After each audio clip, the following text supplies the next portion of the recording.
So yun na nga mga ka-positive, no? Ayan, magandang araw sa inyo. It's me, Daddy Vlog. Hello! So bago ko muna simulan ng project ko, big shoutout muna sa mga subscribers ko sa YouTube and followers ko sa FB page, no? Ayan, maraming salamat po sa suporta nyo. Hindi ko na pahabain yung intro dahil very common naman tong gagawin ko, which is magpapalit ako ng rear brake at front brake, no. Medyo napansin ko yung aking brake shoe sa likod malaki na yung adjustment niya, especially dito sa may brake arm niya, at yung harapan naman niya okay pa naman, makapal pa naman, pero ito na siguro yung time para magpalit kasi nga syempre for safety na rin, no. So today susubok tayo ng bago, no. Brake shoe non-asbestos. Ito yung sa likod, rear, at yung kanilang brake pad, ceramic. Ayan. So ito try natin parehas. Packaging pa lang, napaka-elegante na. Yung brake shoe ko naman before, nakapag-servisyo naman siya ng maayos, matiwasay. So big shoutout sa Sun. Okay naman, quality ang Sun, no? So tumagal siya ng 3.5 years sa akin, no? So ito na yung time na papalitan ko siya kasi syempre lagi natin ginagamit. Yun, babaklasin ko lang muna tong pipe at saka yung mugs. Unahin ko na to kasi madali naman yung nasa harapan na.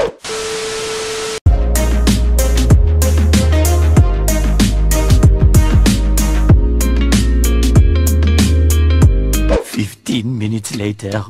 So yun na nga mga ka-positive, no? Ayan, natanggal ko na yung chicken pipe ko. Big shoutout na pala kay Kuya Mike. Ayan, pinahiram tayo ng impact niya. Ayan. Ang size ng aking nut is 26 na. What?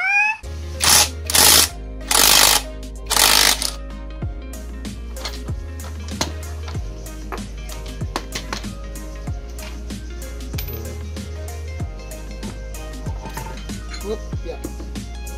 Ito nga pala is Sun Racing brake shoe. 3 years na siya sa akin. Na-serve well naman. Nakapag-serve naman siya ng quality sa akin, no? Sa loob ng 3 taon. So Maraming salamat, Sun Racing.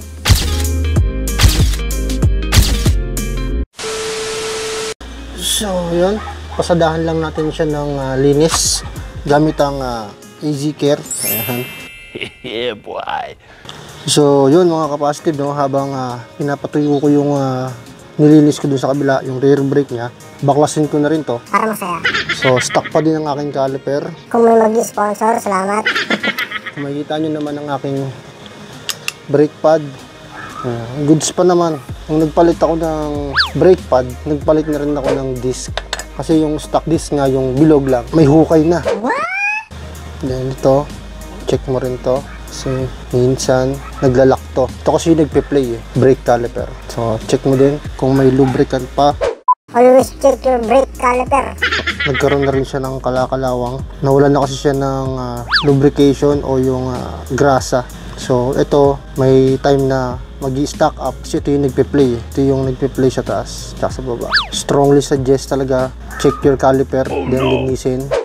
So yun mga ka-positive, no, habang pinapatuyo ko naman yung brake caliper sa unahan, so balik naman tayo ulit dito, no. Since tuyo na siya, okay na siya, ito na nga yung aking ikakabit brake shoe ng Pitts Bike.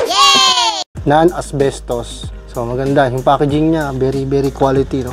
Mabigat pala talaga. Ayan, kahit wala itong plastic.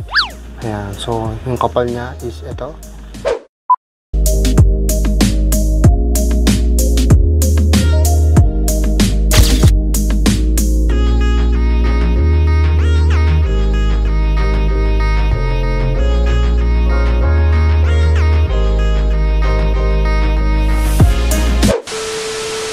Balik lang natin yung mga tinanggal ko, especially ito. Lagyan na natin ng konting lube. So always check your brake caliper, no. Madalas nalilimutan ng i-check to. Ito rin kasi minsan nagiging dahilan ng naiipit yung disc dahil nakakalimutan ng lagyan ng lubricant.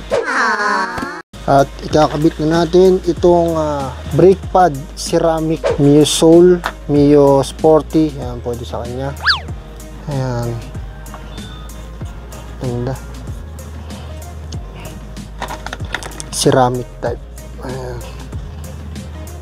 Rough. Isang kapal. Oh. preno kung preno. Mabigat din siya. Parang stock. So, kabit ko na to para at least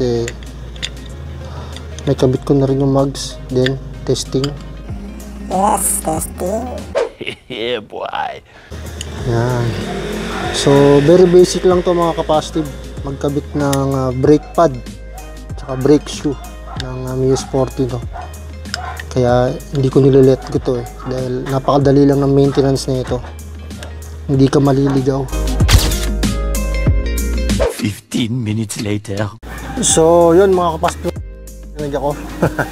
At bago ko hugasan tong motor, testing muna ng rear brake kung okay. Braking stage pa rin naman, pero makita pa rin natin dito kahit papaano. Hindi na siya ganun kalapit sa manibela. Ayan, so malaki na yung kanyang clearance. Yay!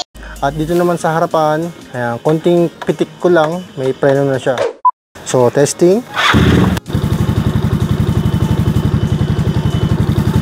Ang testingin ko muna mga kapasitive is yung kaliwa, yung likod. Ayan. So, panitin ko lang ng konti yung makina. Okay, and 3, 2, 1. hop. Good. Isa pa.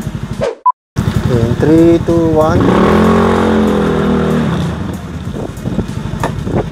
Good. Likod pa lang yun mga kapasitive, no? So, try naman natin ngayon yung harapan. 3, 2, hop. Yun. Kita nyo ba? Second try.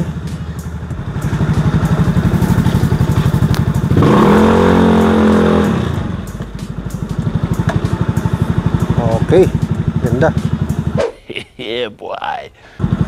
So, yun mga kapasitive, no? Feedback na lang after a week or after a month. Ayan. Checkin natin. Kasi syempre, braking stage pa nung dalawang preno, nung rear at nung front, no? So, stay tuned sa mga feedback ko regarding dito sa preno ng Pitts Bike. Yun muna sa ngayon mga kapasitive, no? Very basic lang naman tong ginawa ko. Yung palit brake shoe, tsaka konting comparison, no? From previous brake shoe ko. Naway tumagal kagaya nung luma kong preno, no? Sabihin ko sa inyo yung feedback sa quality at performance niya, no? So yun nga mga kapasitive, no? Please don't forget to subscribe. Kahit wala ng bell button. God bless, stay safe. Peace out.